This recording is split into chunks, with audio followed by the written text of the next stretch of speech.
Welcome to Chaos Divided, your weekly dose of WholesomeHammer, where we explore the hobby, the game, and the lore of Warhammer 40k.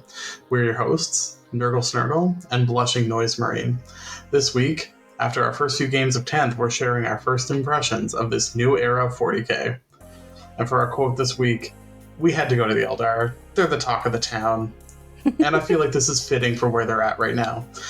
We've got a quote from Eldrad Ulthran, Farseer of Ulthwé, and it's, "He who sees his own doom can better avoid its path. He who sees the doom of others can deliver it." And that's from the 4th edition Eldar Codex. Doom. I think that's what it feels like to play Eldar right now, is just face your own doom. And once per phase now. It's slightly less doom than before. Less doomy. It's more doom per turn, less turn one doom. Mm-hmm. You get to pretend you're playing a game with Eldar as they methodically destroy your army. Do you think you're gonna play against Eldar on the weekend? I think there's enough Eldar players. I think we all are. Mm-hmm. I think you're gonna miss some of your bigger feel no pains from previous editions this weekend. Are you saying there's gonna be mortal wounds everywhere? I think it's gonna be hard to dodge the mortal wounds, that's for sure. Unless you're Be'lakor and you give a bubble of "you can't target me" outside of 8 inches. Actually, honestly, that's probably gonna save you so much. I think so, yeah. Now that I've have 4 games under my belt, I'm starting to see the synergy of the army. I will have to admit that trying to learn the new rules, with the new core rules and the new index rules, I've gotten a couple wrong, and I would think to myself, what was I thinking? It's clearly stated, but because there's just so much overload, you get excited and you're like, oh, this is a really great ability, and then you read it again, you're like, oh, that's not what that's supposed to do. But I have to say that I really like the new demons and what they're kind of doing with them, so I'm quite pleased. How do you feel about your Chaos Space Marines? I am definitely missing the durability they had in 9th, and that's kind of where I wanted to maybe start off the conversation, was about toughness and how hard it is to kill things, because I feel like I lost a lot of durability.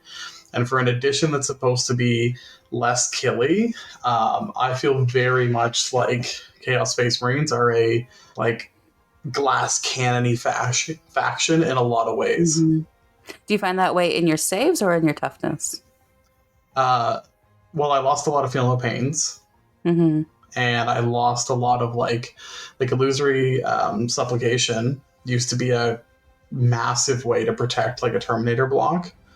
Mm-hmm. And if I look at how I used to play them, I'd run a Dark Apostle up the board with them. They'd get illusory supplication, so they can only be hit on 4-ups. You can't reroll hits against them. I gave them a 5-up Feel No Pain and the rune for -1 to wound, so you couldn't wound them on 2s ever. And now they have tough 5. Oh. And a 4-up invuln. So they did get better in that respect, and having a 2-up save is more impactful than it used to be.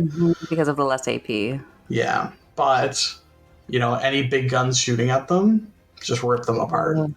Yeah. So do you find that there's been some buffs that Chaos Space Marines received? I think the Dark Pact is super impactful. We saw that in our game. Oh my, did we ever. I think to maybe let the cat out of the bag, Be'lakor charged into a 5 block of Terminators in Abaddon, and then Be'lakor is the one who died. Meanwhile, the Hellbrutes right next to him, which was the biggest threat I should have gone after. That aura of both Dark Pact abilities is deadly, combined with the critical hits on 5-ups. Yeah. It's just... I will say that I did say, I just want to see how this goes. And I saw how it went, and I got saddy face. It was a feels bad moment, because I think Be'lakor is... he's not tough enough. No! There's some high strength weapons still in the game. Mm-hmm. he kind of got the same treatment Abaddon did, where like Be'lakor can still fight, he can still do some damage, but because he's a low number of attacks, he's really susceptible to invul saves. So he really needs to get some like devastating wounds through. But he's become a support character, which is what they kind of did with Abaddon too. Like you want him for his buffs, you want him for his 5-up leadership. You just don't want him in well, you kind of want him in combat. He is like a Abaddon, yeah, he's still a beatstick, but he's not the beatstick he was. Yeah. So he's way easier to kill. Yeah, because he's tough 5 now. He's tough 5, but he lost his like -1 to wound. He lost his first save doesn't count. Yeah. He lost his wound cap. Like it used to be like a lot had to go into him to like at least 3 turns sometimes. And then he was healing, and then he was like, he was nuts. And now he's like a spicy Terminator, and Terminators are easy to kill. Well, so, you say easy. I killed 2. But it depends on the game. Like I lost 6 Terminators to 1 Knight's shooting in another one of my games. Whereas like in the past, that probably would have been 2.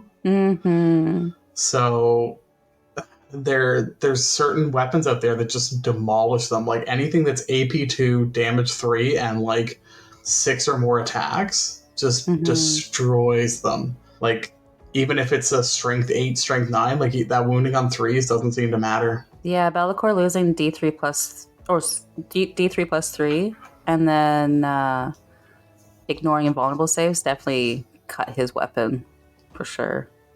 I think you brought a great and clean one to our game. It was not tough enough. It's not. We've talked about this. I know you guys say tough 13. I say tough 14. Multiple 7. He needs to be tougher because, they die. Like without the 4-ups, he's toast. Because there's, like I said, there's a lot of weapons. There's a lot of strength 14 weapons, strength 16 I've seen. Like it's just, or even 12. Yeah, like realistically, enough las cannons are going to just blow him apart. Either that or more wounds. Like there needs to be something. But yeah, I don't think like the great and clean one is. Well, I think you can give the Keeper of Secrets a 5-up, feel no pain. So I know. Oh, I know. That would actually mean that the Keeper of Secrets is tougher. So I think it has 2 less wounds, maybe. And she's faster. She's got better weapons. She is faster. I'm thinking about her. I'm thinking about getting a Keeper of Secrets, and honestly, like some of the big demons are like I'm now running 2 Demon Princes because they're just phenomenal. You need invul saves now. You need something to like weather the storm against those like bigger guns. You know, if you're fighting Knights, Eldar, Tau, like you need something that can just like absorb those shots.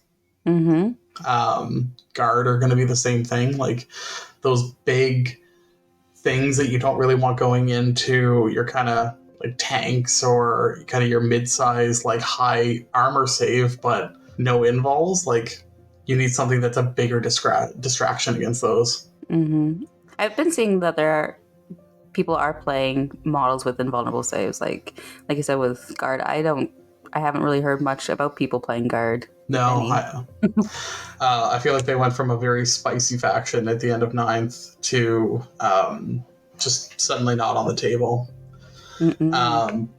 I think you need to have that. Like even bringing a Land Raider, it's got a 2-up save, tough 12. Like sometimes it makes it to turn 5 completely fine. And like I played a game against Orcs, and it weathered so much like a champ because that tough 12 just like shut everything down. Dark Obscuration shut down a lot of the shooting at it, and I was able to just like keep it on the table forever. And then I've also had it pop turn 1. Was that because like Orcs don't have high strength, but whereas like say Knights that you've probably been popped off, they have high strength? And they're also hitting on 2s, rerolling 1s, and wounding on 2s, rerolling 1s. I thought we got rid of that. I know. The less rerolls, as I haven't noticed that yet. Well, don't forget, we had a year of chaos, didn't we? So this is your I think I reputation is missed. a little. Oh, you missed the year of chaos. Me too. I think I was I think playing we Tau all at did. that point. Oh, yes. I didn't get the year of chaos. Neither did we.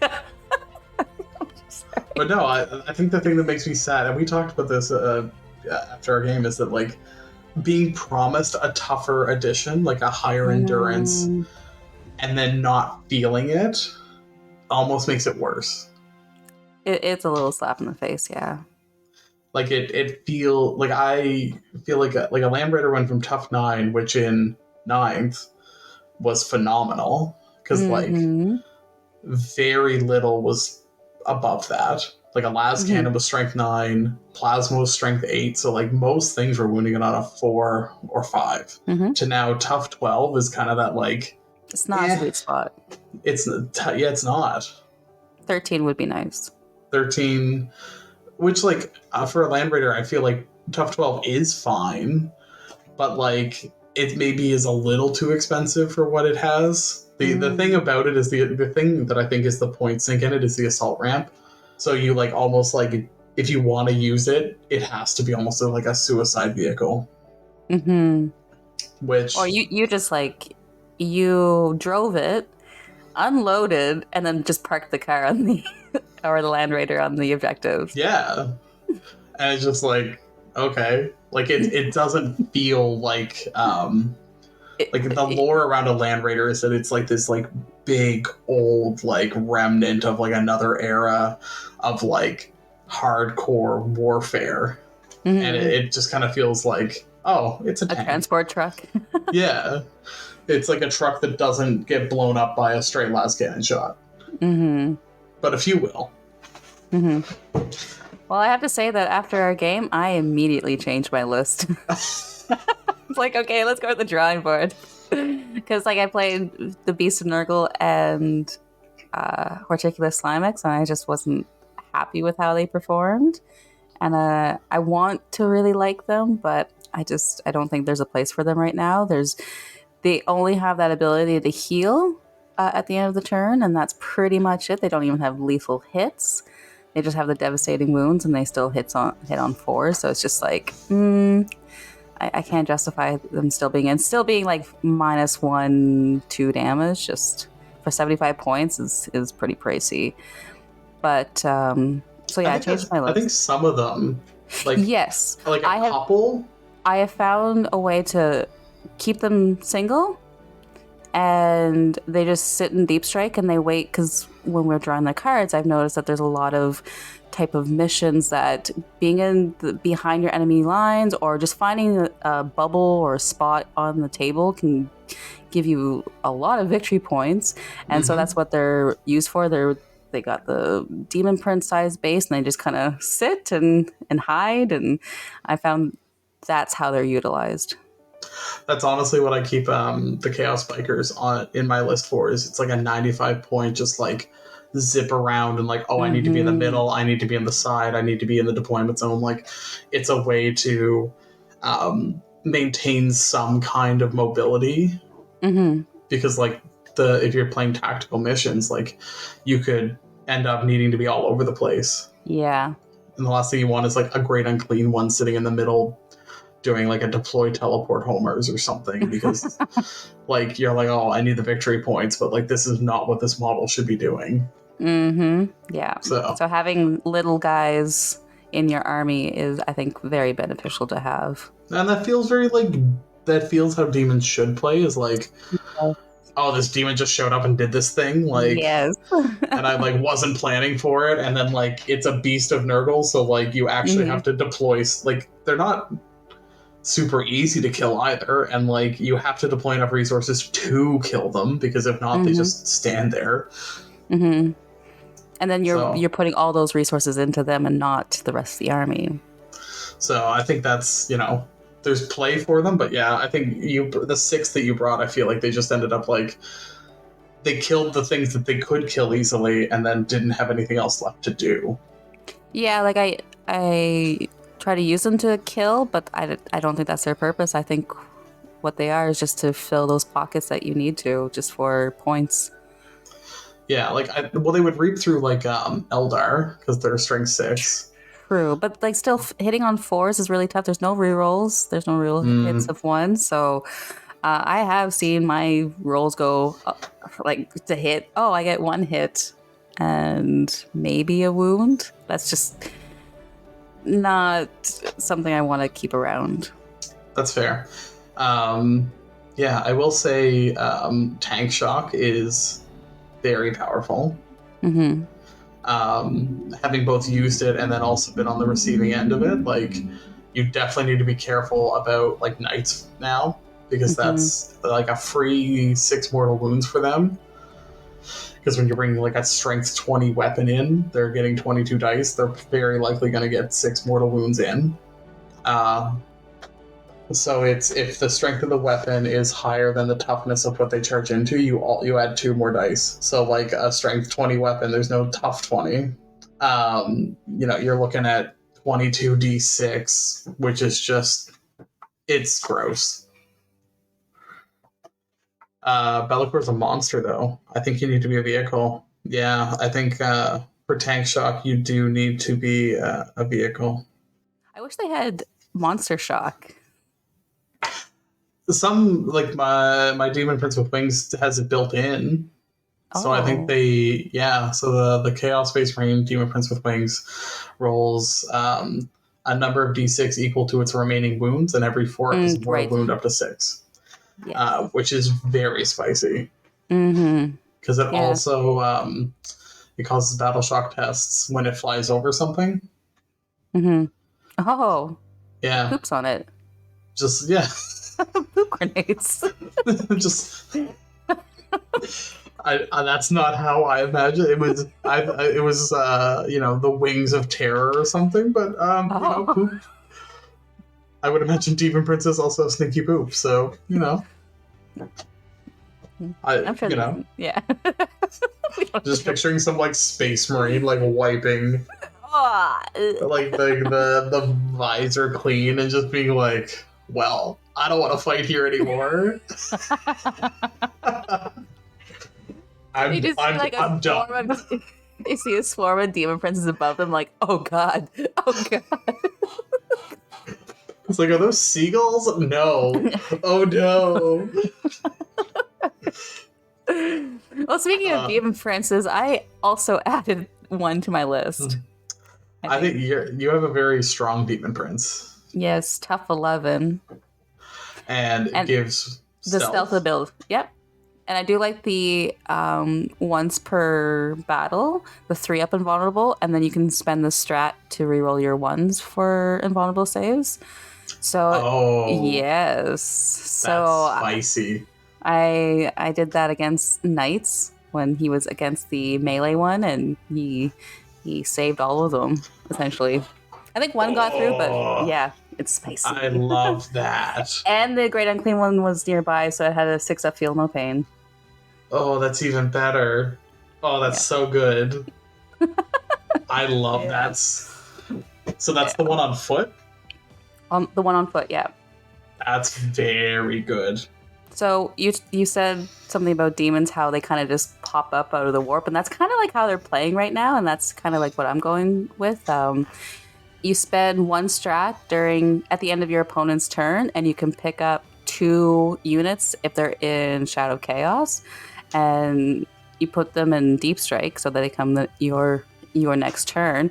So it's kind of like, instead of 500 points in Deep Strike, you can have over 1,000. Like, there's no limit on it. So just put them up there, and then you can spend another strat if you want them to come within 3 inches. Or sorry, not within, but outside of 3 inches of another unit. They won't be able to charge, but I kind of did it with Blood God yesterday. I put my Plague Bear, he has sticky objectives. It was a sticky objective mission, and so he left his objective wide open, so I spent the 1 strat to put them there to make sure I didn't have to be 9 inches away, and I took his objective. And then next turn, he wasn't scoring any. So there's some spiciness where demons just pop out of the warp from nowhere. So Be careful of that. It's gonna be a fun time for demons, I think. You know what? That feels right for demons, Yes. though. Yes, and that's what I've been wanting for 2 editions now. I want teleportation. I want to like just show up and then vanish and like just kind of scare your opponent, because with the strategy of Bellicor, where he has an aura of everybody in his aura, cannot be targeted if the opponent is outside of 18 inches. So he's kind of doing this protection of them. And so you're forcing the opponent to come to you, and then that opens up their backfield. So that's where the deep striking can come in. And if you think about it, if you put your demons on their objective and you hold it, that whole backline is now Shadow of Chaos, so you can come within 6 inches. So it's just like little plays like that, and finding your opportunities is really good. So you're scoring pretty well. Yeah, that's definitely something in our game. I feel like the Shadow of Chaos wasn't like neither of us knew what to do with it necessarily. Yes. Like it wasn't like I feel like with a little bit more fine tuning, like it's a complicated mechanic, but I think it's a powerful one. And just finding that perfect timing for it, like making sure that you do A and then B to make it shadow for C to happen. Like there's all these like little mechanics, and I find that demons are in a good spot where yes, you have to finesse it, but if you do make a mistake, it's really hard to crawl back. Like putting your Bellicor against Abaddon was a big mistake, and then I did it again because you were so kind to allow me to put it back on the table, and he did it again, and just it was yeah. I think third time, shame on me. I was a little surprised at how fragile Bellicor was. Mm-hmm.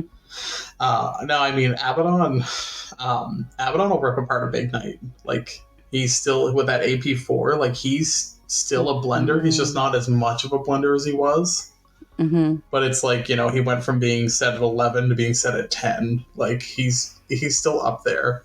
He went from like a ninja blender to a NutriBullet blender. Yeah, it's like it still blends, but the stuff is still pulverized. Like it's not pleasant. I will say one thing that I don't love, just from like being able to engage with it. Imperial Knights have a 1 CP fight on death strat, and they can use it on the big knights, and that makes it and they're full, difficult. Right? They're like there's no brackets. It's like full strength, and I think they count at bracketed, which is only -1 to hit, but if they're honored, then they don't. Oh, of course. And if they kill your warlord, then that's when they become honored. Yeah. So, but the you think that should be 2 or 3 CP? I think it should be 2. Mm-hmm. At least. But the struggle is so many of the big knights also have free CP rules. Yeah. Like free strat rules. And like, say for the Overwatch, I've noticed that like 2 knights can do it for free. Mm-hmm. So that's a lot of CP saving. Well, and it's a lot of like duplicated strats that normally wouldn't be duplicated. Mm-hmm. And I noticed that like in our game, or my game against the same knight player, he had tons of CP near the end. Because you're not using it. Yeah, because they get it for free. I don't know if there's a way to fix that. Because like they have enough CP because of all the free CP strats, and like I don't know, making it 4 CP is also like silly. Mm-hmm. Now we did have our first data slate, and one of the things was the points increased, especially for knights. The list that we've played went up 200 points. Do you think that's going to make much of a difference? I think it will. Towering is still going to be hard to fight around. Mm-hmm. Having played 2 games, we kind of home ruled the second game to kind of not change towering completely, but just like basically played like first floor windows are covered, And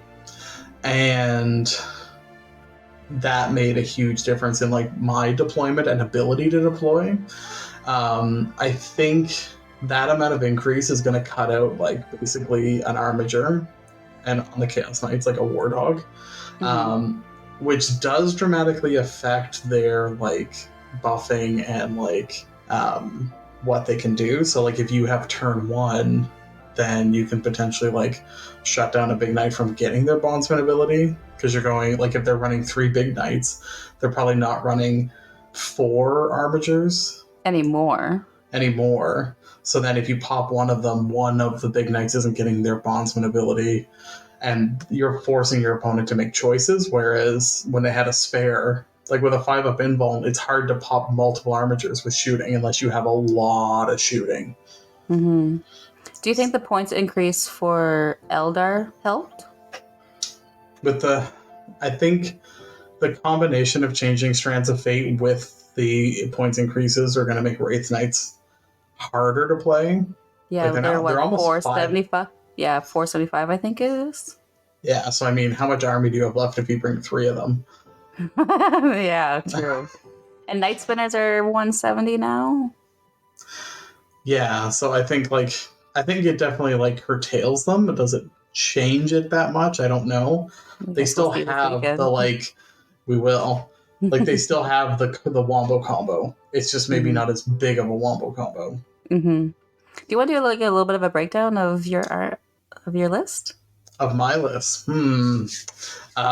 So it's gone through a couple iterations. So the kind of the meat and potatoes of it is Abaddon with 5 Terminators with a Hellbrute.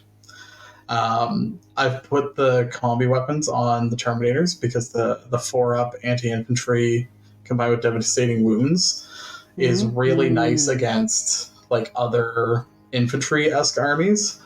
Now with 5 of them, it's not a ton of shots, but it's enough to kind of rip through a unit before you charge them to kind of soften them up a little bit.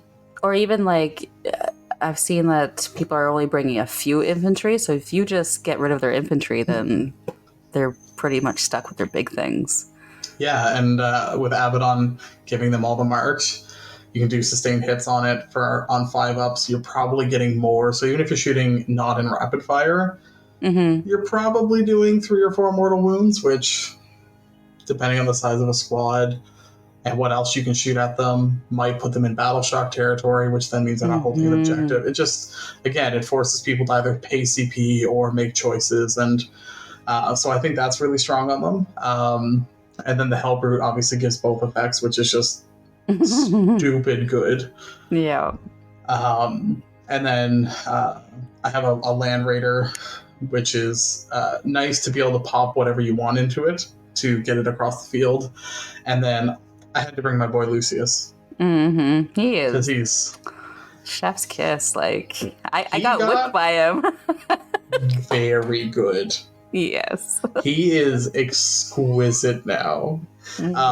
He is not that expensive for a 8 attack, strength 5, 2 AP, 2 damage.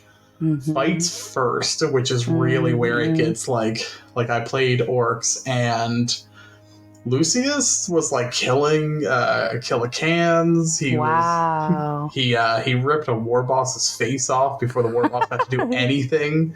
Like I didn't kill the Knob squad that it was attached to, but I killed the war boss out of it with Lucius because he was just like, nope, you don't live anymore. And he can stand back up now. Yes. And he still has a teeny tiny base. Oh, I love his teeny tiny base. It can go wherever it wants. And then I pile him up with 10 legionaries because they give the reroll all wounds on objectives, which is just silly. And you can put 2 power fists in that squad now, so it's a lot of attacks. So it'll rip through infantry. I'm testing out Possessed right now. I don't know if I love them. Yeah, they didn't really do much for you. They just went in the center and killed some Nurglings. Which they're cheaper and they're tough 6. They have an invuln, so they're tough enough, and they're 3 wounds. So I think they have some staying power. And they can fight infantry, and they do devastating wounds. So I have them with the Chaos Undivided, so you can give them for 1 CP, full reroll all hits, reroll all wounds, so you can hopefully farm some of that. And then, I brought 2 squads of Noise Marines. Super cheap. They trigger battle shock tests. Which is so good. Can you have more Noise Marines? Well, if I don't bring Abaddon, I can make Lucius the Warlord, so you could actually have 6 squads of them because they become battle line. But with Abaddon in the list, I can only bring 3. I only have 2 squads, and the upgrade sprue thing is so expensive. It's what, $50 a model? They're it's $20 for the sprue, but to make 2 squads of 5, you need 2 of them plus a legionary kit. So it's $120 to make 10 Noise Marines. I'm just hoping that Emperor's Children are going to release and we get new Noise Marine kits because You are Blushing Noise Marine. You're going to get them, and you're going to be so happy. I will then have so many Noise Marines. We're going to have to dedicate this whole podcast to new Emperor's Children. When that is announced, I will make all of you listen to it forever because I will be... I've already... okay, this is... I'm already thinking about subscribing to Warhammer Plus to watch the one Hammer and Bolter episode that is about Lucius. Because I'm I want to watch it. I have not watched any of the other. I have no interest in the rest of it. I'm do they not do a free trial type of thing? You know what? Knowing Games Workshop, no, but I'll look into it. We might have to change our name to Emperor's Children Divided or something like that for the week. And then what else? Yeah, I have the Demon Prince on wings we talked about. Demon Prince on foot. It's just a little tougher. It gives benefit of cover in an aura, and like I said, having a few invuln saves around doesn't hurt. And that's basically it. It's not a ton of models, and it's very crash in, fight, and you either win or you lose, which kind of seems to be the way Chaos Space Marines need to play now, because you can't survive not engaging. How was your game against orcs? It was good. It was definitely very back and forth. I got Abaddon and the Terminators. I should have put them in the Land Raider, but I didn't. So got Gazgold turn 1. What? Oh yeah. Wow. What does orcs have? Here we go. So they get bonuses to charging and advance and charge, and just it was they were in my lines. So Gazgul killed Abaddon. Abaddon fought on death, and what's the Grot's name? Makari ate 6 of Abaddon's attacks. With his 2-up? Yep.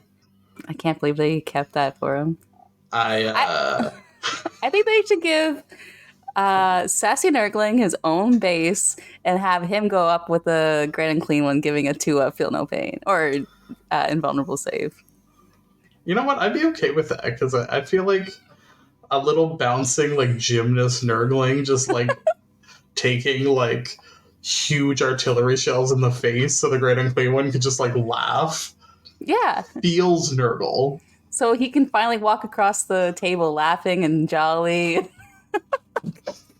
Because he should be able to do that. His belly mouth laughing, it should be, he should. Fun he's a jovial and joy guy. And happiness and gifts and blessings. All of the blessings of Nurgle. But yeah, so Gazgul wrecked Abaddon. And Makari saved him. Did you get to kill him, Makari? The next turn, I had to shoot him with combi weapons to do a mortal wound just to pick him off, and then threw a Hellbrute and a Demon Prince at Gazgul, who just killed him on the charge between tank shock and the Demon Prince's mortal wounds on charge. And I was because orcs can also fight on death, so I needed to Yeah. kill it in the charge phase. What's with all these fights on deaths? Come on. I know, I have to roll for mine. Oh. There's a lot of armies that don't. How badly did you want to flick Makari off the table like you little flea? It was like, and he slow rolled it. He didn't, like, as he should have slow rolled it, but it was like each one was just like, no. Oh, that's No. painstaking. No. Time is slowing down. It's like I needed 3 to go through on Gazgul, and none did. And actually, talking about toughness, there's the like thing on. There's another one. The thing that's on like a dolphin shark thing. Oh, There's yes. There's a 4-up invuln and a 4-up feel no pain. Dolphin shark. And it's tough 10, and it was harder to kill than a Great Unclean one. And it was only 10 wounds, and it took so much to kill it. Oh, that's terrifying. Yeah, so like, why can't you can have multiples of those too, eh? Oh yeah, there was 2 on the table. Oh, huh. Oh, Yeah. Something Snagas. I think that's what Beast Snagas. That's what they're called. Yeah, it was the one was the character and one wasn't, or that one was the named one and one wasn't, and like I only killed one of them because I just like. You're like I'm not into this. So you're just like I was like I move away. I shot like I think one of them took the only thing I shot at it was the Land Raider over 3 turns, so it took 12 las cannon shots to do 7 wounds. Damn. I was like, this is and actually I exploded some of them, so like it was probably closer to 14 or 15 las cannon shots did 7 wounds. I was like, what happened here? So where's your confidence level going into the GT? Well, before that, I want you to talk about your list now. Oh, I want you to which one? The one that failed me, or the one? Oh, I've had like 5 lists at this point. I feel like what I thought was good was trash, and what I thought was like, oh, maybe that's not so great. I'm like, no, this is what I'm relying on. So I kind of went through it a little bit earlier, but I did add Rodicus to my list as well, and he is very killable from what I've seen. But what he does is he adds +1 damage. So he picks a enemy unit, and then any attacks performed on that enemy unit is additional damage. So then my Bellacore and my Demon Prince sweep attacks are 2 damage now.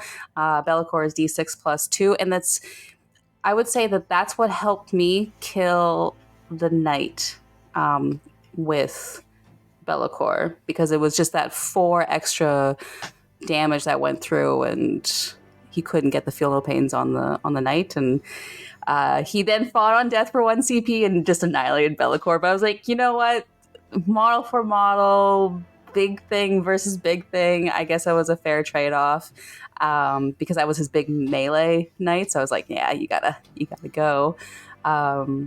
So I have that. And then, so I have a Great Unclean one, Rodicus, Demon Prince, who's walking, and Bellacore. I also have 3 units of Plague Bearers. I have 3 units of Nurglings. I have 2 9s and 1 3, and 2 single beasts. I feel like that's it's been serving me pretty well, and I can see the combos with it. And like I said earlier, Bellacore giving a bubble of being untargetable is really, really spicy. It's just going to be the Bellacore bubble now. Well, and the way you use the Nurglings in our game was like they're deceptively difficult to deal with. Like, obviously, if you bring a bigger thing, then they're not. But yeah, they're a 35-point model. Or no, they're not. Squad. They're 13. 13 points. A model. They're 3 for 40. Okay, sorry. I thought it was 3 for 35. Nope. But yeah, so you screened me out of a lot. Like, you cut off a lot of movement because they just took up space. Yeah. And they are like charging them. You're -1 to hit them, which is just silly. Like, it cuts down so much, and then like they're not hard to kill, but they also come back. And with that idea of like being -1 to hit, they're not innately -1 to hit. What they do is they have a bubble of your enemy units are -1 to hit. So what I've also done with them is like have 3 or 2 or whatever the stragglers are left behind next to Bellacore or Great Unclean One. So if you attack them, you are -1 to hit because of those Nurglings there. Yeah, so like they're really strong, and they're like it's like they're like a harassment unit.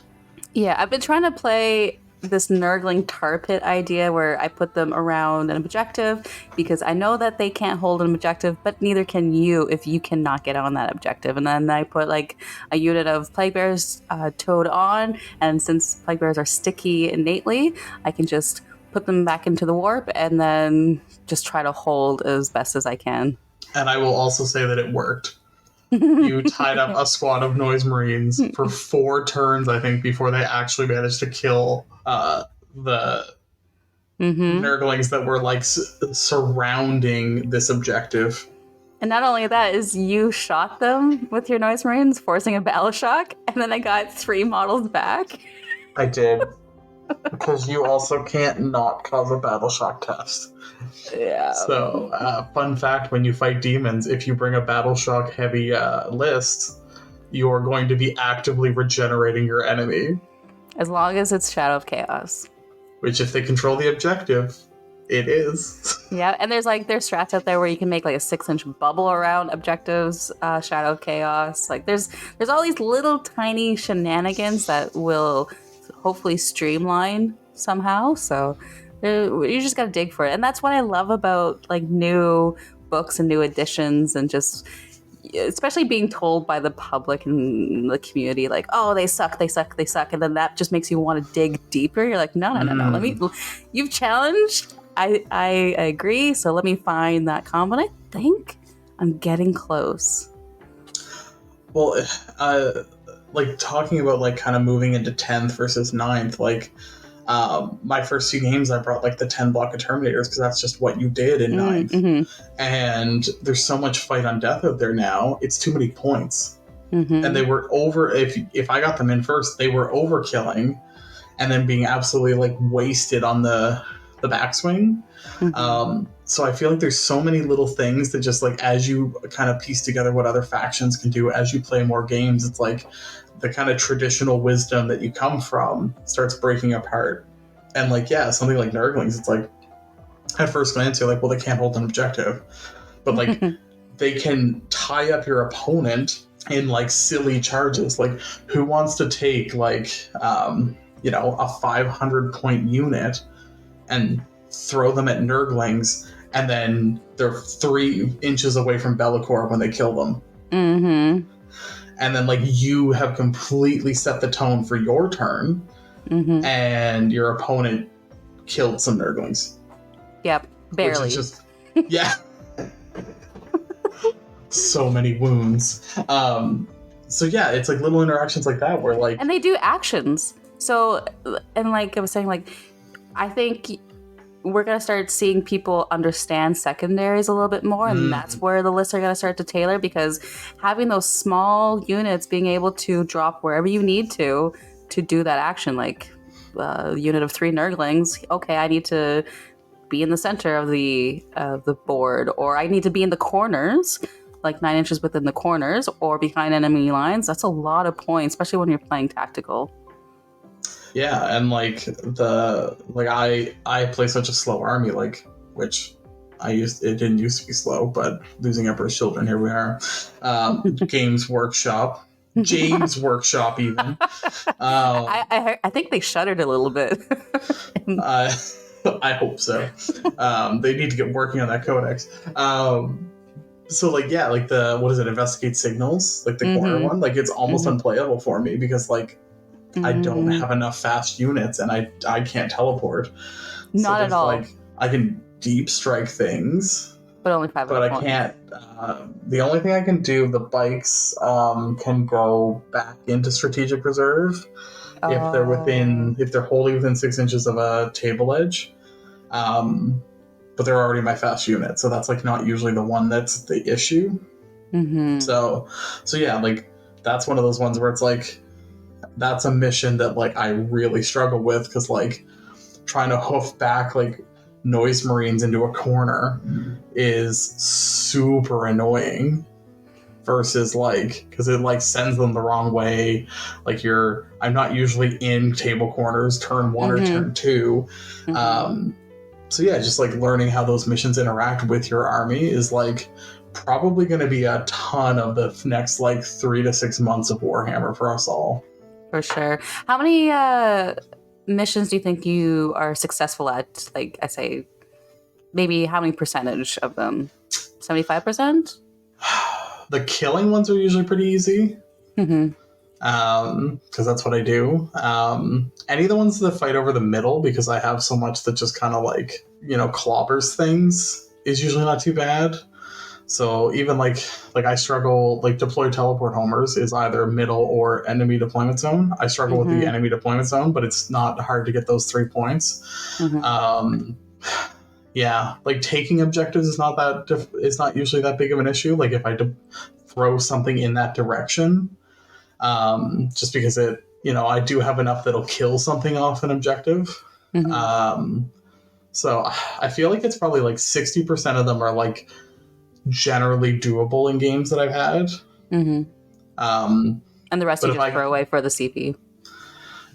The rest are like way more situational. It's like it really depends on what's going on the table. Investigate signals is like definitely never going to happen.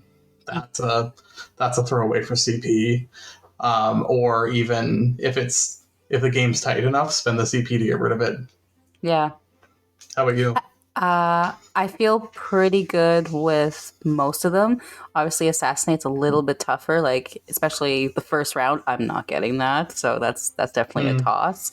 If I feel like that's a situational one, but I do feel very good with my teleportation to be able to do the signals and teleport homers and get those quick 5 points.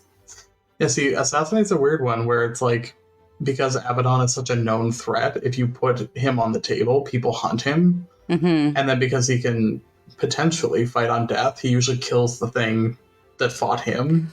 Oh, really? Oh, really? I warned you. I did tell you that. Yeah, but I know that inside your brain, you're like, well, when you were like, I'm going to do it, I just want to see what happens, I was like, well, I know how this is going to end. I just thought you were going to kill more. I know. I didn't think I was going to die. 6 attacks? I thought we were going to be stuck in combat for like a turn or 2. Nah. Abaddon just slaps. Well, Abaddon has more attacks than Be'lakor. Be'lakor's like, I'm the big demon of all the Chaos Gods, and then Abaddon just slapped him across the face like, no, I'm the Abaddon's big dog. like, I get sustained hits and lethal hits on 5-ups and can reroll all hits. Here's and can we also talk about your saves. dice? Your dice were insane. It was a spicy. I saw a lot of the Tau symbol. Tau dice, I've said this on this podcast before. My Tau dice in combat know what's up. Not just your dice. I've seen a lot of Tau. Perhaps we need to put it in salt water.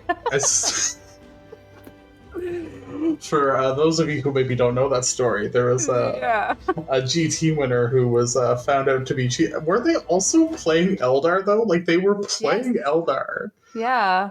I don't know if he was a winner, but like because it was like round. No, he won the GT. How? He was disqualified. I think he was winning. He was after. Was he winning or did he won?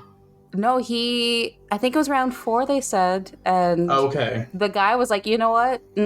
I have my suspicion. And he went and, like, the opponent went and got salt water, tested out the dice, found out they were weighted. And the guy, I guess, got disqualified, packed his stuff, went to the bathroom, threw his dice in the toilet. He tried to flush the dice. He tried to flush lead dice down the toilet. That's gonna be memed out of this universe, like. Yeah, it's like, okay, you're already playing Eldar, and then you also had to weight the dice because the rules didn't already allow you to weight the odds in your favor. Well, what it was no, it wasn't just that. It was the he was using special dice for first turn, so they noticed that he was going first all of the time. So he just uses 1 dice, puts it back in his pocket, right? But at the same time, like, I've played 4 games and I've gone first every single one. So I have played 5 games and I have gone first once. I want to go second. I want to. Sometimes I do, sometimes I don't. It's always it depends on the army. Exactly, yeah. Like, I don't know, facing up against Tau, I usually don't want to go first. Yeah, I wouldn't mind it with my Bellacore bubble, so. That's true. Yeah, no, I usually I prefer like if Tau or Guard zinch around and find out, we'll say. Yeah. Who are you looking forward to play against at the GT? I actually do want to see Eldar. I want to see how it plays. I want to see. You want to see a race night? I don't know. Yeah, you know what I do. Because on it, yeah, like I don't know. I feel like I want to see it. I have never been somebody who's like afraid to lose, and I kind of want to see what it looks like to play them. Do I want to play 4 rounds of Eldar? No, but I would play 1 happily. I do want to see Death Guard just because I feel like they've been really poo-pooed on, and I want to see if on the table they do actually have a little bit of gas in the tank. I can see a lot of Death Guard players copy and pasting that list that went 5-0. So you probably will see that. Which is like I want them to have some gas. Like it's unfortunate that the metas for them is so tight that that's what it's come to. But I've always liked Death Guard. I'd like to play some World Eaters just because like I still try and play my Chaos Space Marines very Slaneshi, so like I try and play them fast versus like the Khorne like fight hard, and I always kind of like to see that interaction. Yeah, I want to see Guard just because that's like I didn't actually play Guard in 9th, so it's been a long time, and I have a little bit of, if I was ever going to play an Imperial army, it would probably be Guard. They're close to my heart. I might make them a little spikier, and I might not necessarily like Traitor Guard. Them. They might look a little. There might not be a commissary in that particular regiment, we'll say. But I definitely have a soft spot for Guard. You want some big tanks? I want to see other demons and see how they're playing and what kind of list that they're putting together. I'm suspecting it's going to be a lot of Bellacore. I think Bellacore is like the centerpiece of demons, and a lot of big boys after that. That ability is too good. Like all the other issues. But come on, that's all he has. But if it's only one thing you got, it's a good thing. It's a great thing. And it hides everything. And it snuck through the first data slate, so shh. Don't put it in your whimpers. No, I didn't. Of course not. That was through my chuckles.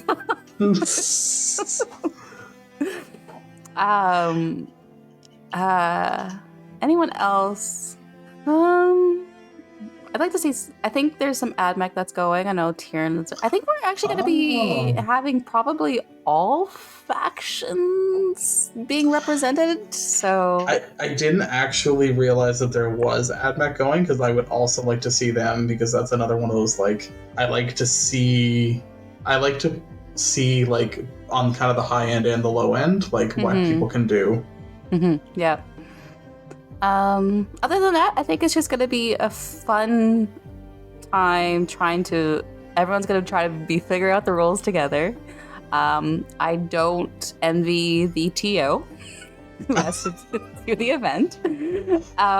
We see you, Josh. We know the work you're putting in this weekend. Good luck. And just see where the local meta is going to be, because obviously everyone around the world is playing Eldar, but is that where we're going to be at? And because the data, like Josh was kind enough to allow us to submit our lists on the Thursday before the GT, I think has allowed people to craft their list a little bit better and not trying to worry about it and have some time practicing. So yeah, I think most people are just really excited to just be there. I know a lot of people, it's going to be for their first GT. So I'm more excited to just like meet new people and just invite them into this wonderful game of Warhammer. I hadn't realized. I don't keep up as much on the Halifax scene. I didn't realize there's that many new players coming for a GT. So that's Well, actually very exciting.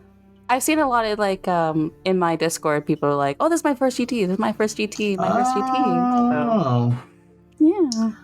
That actually, you know what? That makes it a little bit more special then, because it was literally the same GT last year was my first time playing Warhammer in 10 years. So that's kind of a nice full circle moment. So you know what? I do hope I play some of these new folks and have a fun game, and I hope they enjoy it as well. I think they're going to, yeah. I think it's gonna be a good time, and you know, it's gonna be as janky as a first tournament out of a new edition with indexes is likely going to be. Yeah. I hope games at least run smoothly. I just hope folks don't have any kind of like feel bad, like get to turn 2 moments and stuff like that. That's not fun for anyone.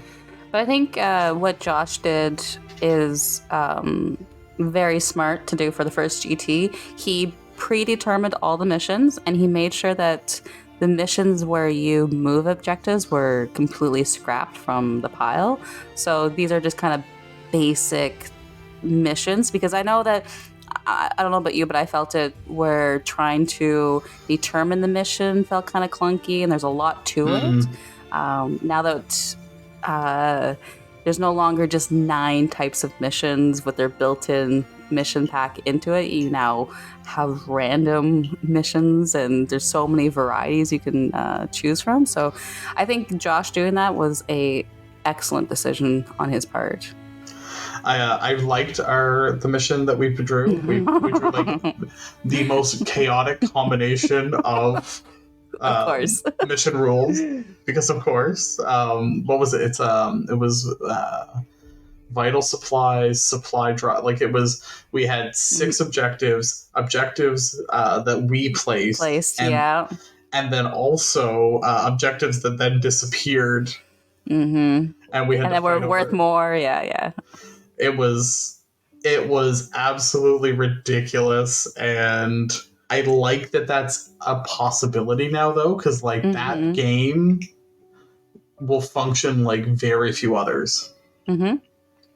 So I like that that's an option, but yeah, in like a tournament setting, I think having a little bit of consistency and a little bit more like, you know, you're more so learning like deployment zones and like objective placement, not necessarily like just pure chaos. Yeah, because like there's actually more than a few that's just like move the objective into your opponent's deployment zone. Like, I think that's the last thing we kind of need at a GT, and like the first GT is trying to move objectives, and you might change terrain, and What's the ritual? Is that the one where you like summon objectives? Oh, I don't know. That one, I've played that one, and it's a lot of fun, but it's a little crazy, because it's like you're like running into no man's land, just like, where can I put an objective I can actually hold? Like, but that's great. Like, that's added so much spice to the game, instead of just knowing that, okay, I know this mission, I know to be in this exact spot and to shoot you off and just try to like kill you off as quickly as possible. Now it's like, oh, I have a mission to do. Like, I actually have to perform it. How do you feel about a lot of the missions not scoring on the objective on your deployment zone? I like it, because I want you to come closer to me. I do too. I think it's a good change. I think it's a healthy change that like... But there's still some things that, like, say for demons, I need to hold your objective to make a Shout of Chaos. So that's my benefit to it. Yeah, it doesn't score me anything, but it's given me something. But for other armies, I can see that just, what's the point? Yeah, that's fair. And it does play into the secondaries. Like, you need to maintain some control of your deployment zone for, like, Defend Stronghold, for example, which is, I think that's a fairly easy one if you do, but if you just, like, completely move out of your deployment zone and let, Beast of Nurgle just like sit in your deployment zone, then you're probably not going to get it. So there's definitely some like some more play with it, and it's like it's a risk and reward decision rather than I must hold my deployment zone. I'm gonna put this 50-point unit just to sit here and hold it, or my 10 cultists just to sit here. Your grots, your scarabs, your nurglings, you're like, which is like, what I am liking is I haven't played the same way in any of my games. Yes, that is such a great point to make.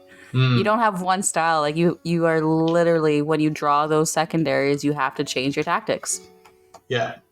I love it. And like from the list building stage, you're like, okay, I do need to have things that can be deployed towards secondaries. Like I need things that are faster. I need things that are not essential to playing just primaries. Like I need things that can be diverted. And I think that changes the way you play. So like when we talk about like things like the Wraith Knights and like, yes, they're big, killy models. But if you bring 2 of them, you're then playing the rest of the game with like very little as far as like resources for playing secondaries.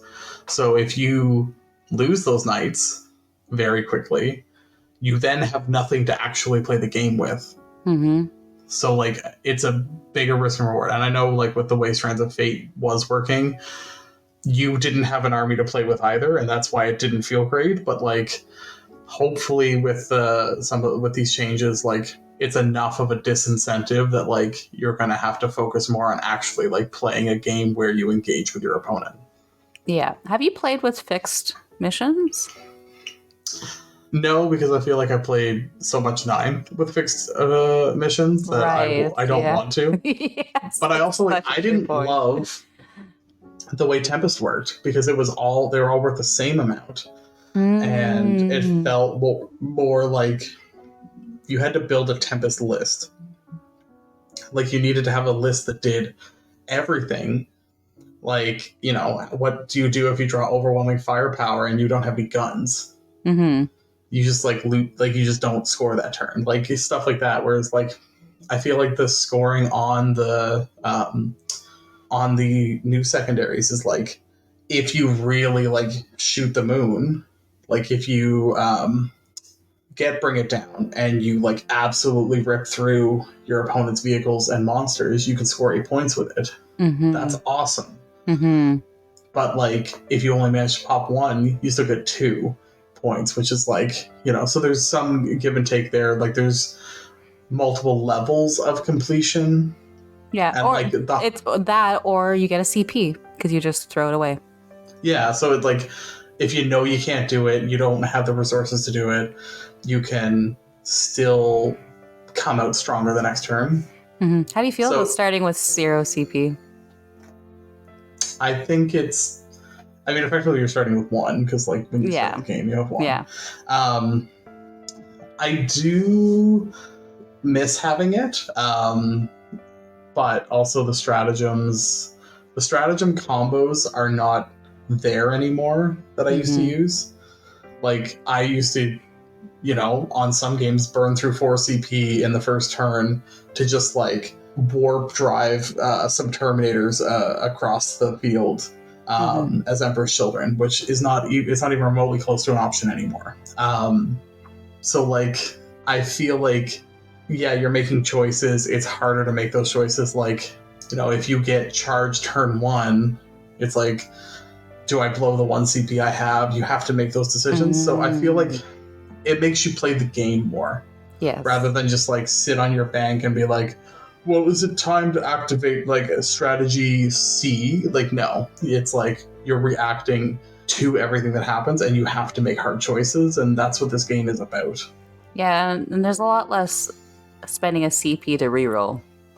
I don't think I've done a CP, maybe 1. Yeah, I've done it for like a save, like if I really need to save something, but That's pretty much And it. it's like, yeah, if you're like right on the wire, like this is the difference between having this unit and not having the unit. I think that was what it was.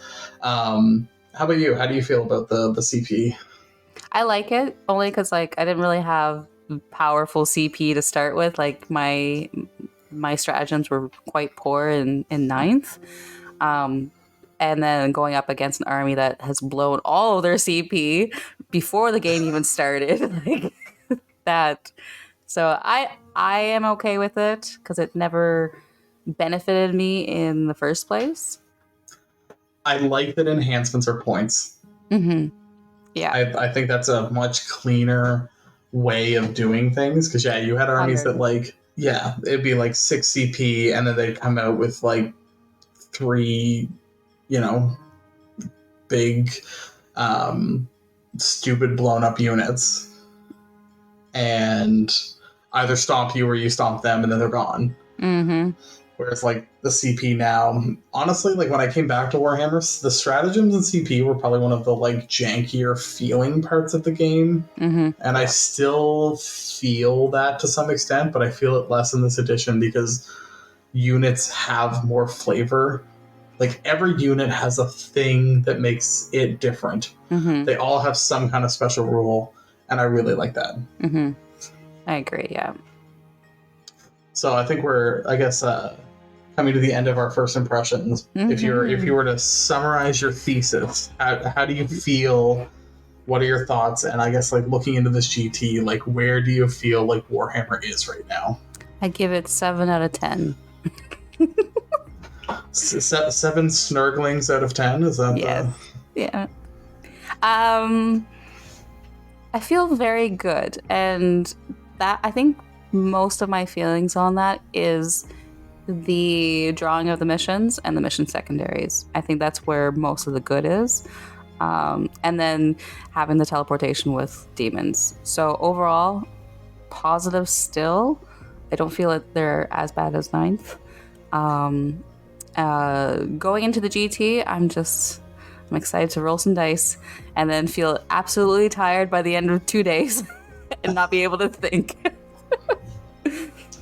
I do feel revitalized a bit for 10th. I feel excited. I feel like making lists is fun again. I feel like thinking about a game is fun again. Yes. Because it's new and it's like I feel like I'm learning a lot every game. Whereas like by the end of 9th, it was like, okay, if I had have done this one thing, it would have changed. Like we were getting very nitpicky. Whereas now I feel like it's like, oh wow, I really underestimated that, or like I really need to rethink this strategy. Like, oh, that really didn't work, or that really did work, and like you're excited about it. Like I feel like it's very like big moments. So I'm really excited about that. I do think that they didn't quite land where they said they were trying to land. Yeah. I question some of the playtesting maybe that like things don't quite feel like where they should be. It does very much feel like I feel like with my army, I'm very dependent on CP still to like have survivability, which I don't love. Like the units that should be tough aren't tough enough. Yeah. On their own, they need help, and maybe that's the way they designed it. But like, I also don't feel like I am exceptionally killy. Like it's a glass cannony faction, but like playing like Imperial Knights, for example, I got absolutely out-killed. Yeah, your cannon shots are glass as well. Just shattered on a night. So it's like I also wasn't feeling I was super killy, and then also was getting like decimated. So yeah, I don't feel like they got kind of the backbone of the toughness right. But no, I think overall definitely excited to roll some dice and see people playing differently. And I'm really excited to just like play different types of games because I feel like things had gotten very stale. Yeah, like monotonous. Like it was very like, okay, you're gonna play your faction secondaries, I'm gonna play my faction secondaries. There was no connection like of the battle. Yeah. Like fighting over territory or anything like that. It was just like, okay, you're really good at doing primaries and you have auto secondaries. So I'll see you in 3 hours. Oh, it's been an hour and a half. It's done. And which is something I'd like to add too is like I right now people may feel like games go on longer because I think trying to understand the secondaries and reading them is what's taking up most of the time. But I love that the psychic phase is gone. It just feels so much quicker to go move, shoot, fight, and then it's your turn. Like it just feels good. I feel like you could get a good game in 2 hours. I do. I think it's definitely more streamlined. It's definitely cleaner, and it is faster. Like having played a few games with people who are like have kind of memorized the rules. So like where a lot of us are going to end up, like not kind of sitting there playing, like reading index cards the whole time. Yeah, games are like 2.5 hours. Like it's like I think maybe it might not happen in this tournament, but like the next one, I think you're going to see like a 3-hour round is very doable for most players. And I really like that. Yes. And I also like not losing models to morale. That is a positive change for me. I'm very happy about that. There might be some bad memories about 30 blocks of plague bears there. Is that what you're getting at? And Nurglings. And because like it's my first game, I lost like 3 Nurglings, and I was like, oh no, I'm gonna have to do a morale test. And we spent like 10 minutes looking for the book. I was like, because I kept seeing like Bellicor on his data sheet says leadership test, so I just assumed that morale was still a thing. And there are some incidents that you take morale or leadership tests. So trying to find it, just can't find it. And I was like, Josh, do we take morale anymore? And he's like, no. I was like, what? You mean I don't lose models? He's like, nah. I was like, oh my God, thank you. Because it felt even worse when you lose models from shooting or fighting, and then you roll 2 dice and you roll really poorly, and then you have to then lose more models after that. That's just like just kick me while I'm down. and then you fight. Then you used to fight Space Marines and Thousand Suns, and they're like, "Yeah, I don't care about morale." It's you know what yeah having an army that was mostly like leadership 9, 10, and 11. It was it wasn't super relevant, but I do like the battle shock is relevant. Like it is like. My list has a lot of battle shock tests built into it, and it has made a difference. Yeah. Like, shutting down somebody, like, there's so much interaction with stratagems now and with battle shock. Like, Necrons don't regenerate without, well, they're battle shocked. Like, things like Fight on Death are all tied to strats now, so if you can't use a stratagem on something, then that's a very different outcome when you charge in. And losing the OC is very important. So it's like, oh, you're just like a nerdling, just like me. I mean, if you triggered within a round, that doesn't affect the objective play to the same extent, unless you need to like control it for a secondary or something. Because battle shock resets at the beginning of your command phase. Right. Correct. Yeah. So that was maybe I thought that's how it worked at first, and I was like, oh, that's really good, and it's not as good as I thought it was. But yeah, I like battle shock versus morale tests. Yeah. And having to make about 35,000 of them every round with Dark Pact, you think, oh, a 6-up is easy to get, and it is sometimes, and then sometimes you roll 5 of them under in a row, and you lose half your army. So, you know. Not in our game.